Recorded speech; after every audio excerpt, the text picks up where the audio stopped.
Last week, Chautauqua County Executive P.J. Wendell traveled to Washington, D.C. for the Operation Warp Speed Summit. Joining us now to talk more about that and his push for local governments to see some sort of federal aid is Executive P.J. Wendell. Sir, thank you for your time today. Thank you for having me.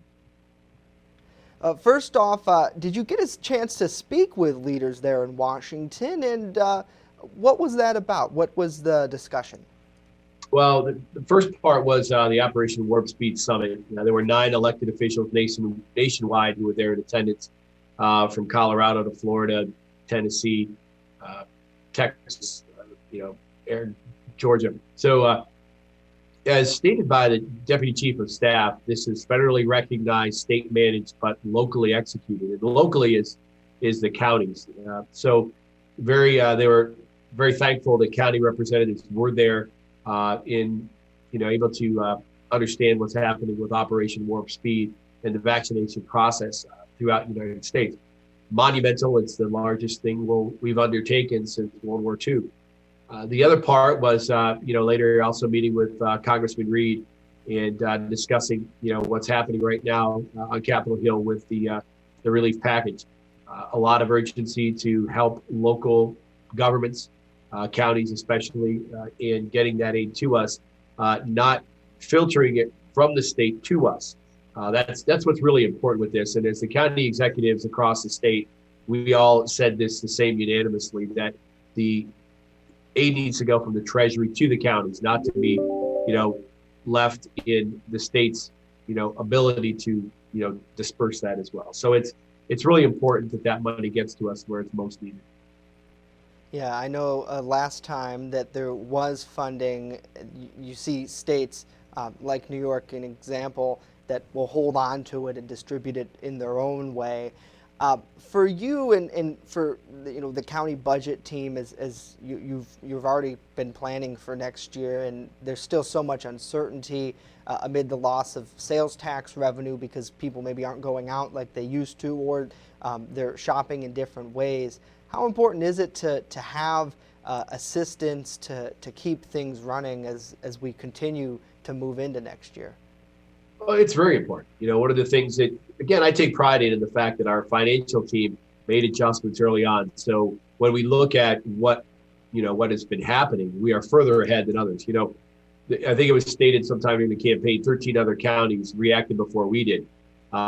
May be true, but many of them did not take the steps that we took. And as I talked to other executives across the state, we are in a much better place. There are some that had to take out, that had to do some revenue anticipation notes just to get through the rest of the year. So we did not have to do that. We were able to sustain ourselves by the measures we took. So, hats off to my team for that. And, we stand by what we did. We feel confident we'll be able to weather this, but we are watching, and any assistance. And I will not deny that the assistance is needed and will help us as we move forward to next year's budget. Is there a plan if we don't see assistance? I know there's still so much back and forth in D.C. as to what will be included in the next stimulus this month and into the future under President-elect Biden. But for you in the county, the reality is that if we don't have funding that we need to run things, what would we see? Well, I think what's really important to realize is the budget was passed without any anticipation of federal assistance. We did not budget, in anticipation of $1 million or $500,000 coming from the federal government. This budget and the measures that were taken were done solely on the merit of, a balanced budget, and did not rely or anticipate any federal funding. So I think it's really important to keep that, in the forefront as we look at our budget.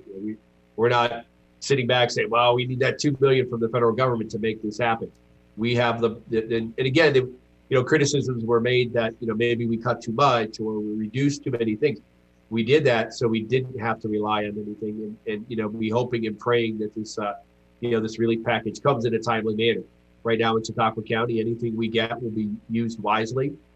It's one of the first things we discussed even back when I talked to Congressman Reed in the early summer as to if and when a second package will be coming. We're going to put this in make sure it's utilized and saved, not, going out and spending the money or really, incorporating that into the budget.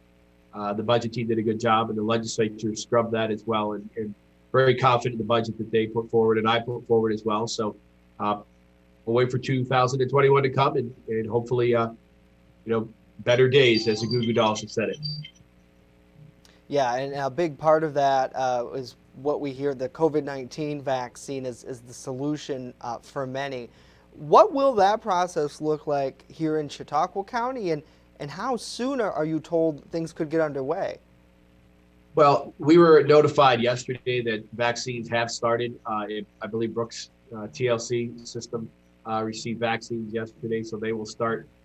There are other avenues that are coming. Part of the Operation Warp Speed Summit, that the nursing homes were going to be vaccinated by CVS and Walgreens pharmacies. So, as you know, today's paper, there was a concern with that as going forward. Again, we are working to get our frontline workers vaccinated as quickly as possible. We're rolling out, but that's really right now in the state's hands. The state has 14,500 doses designated for Western New York. Where they will come in Chautauqua County, I'm not 100% clear on that. Again, there's a lot of safety and security involved with the transportation of those vaccines. So the plan is in place. The health department has that vaccination plan ready to go. So we're ready to strike at a moment's notice. Whenever we get it, we will start to implement that plan and in what degree we'll be able to do that. And finally, what can we do to help break down some of the stigma of the vaccine?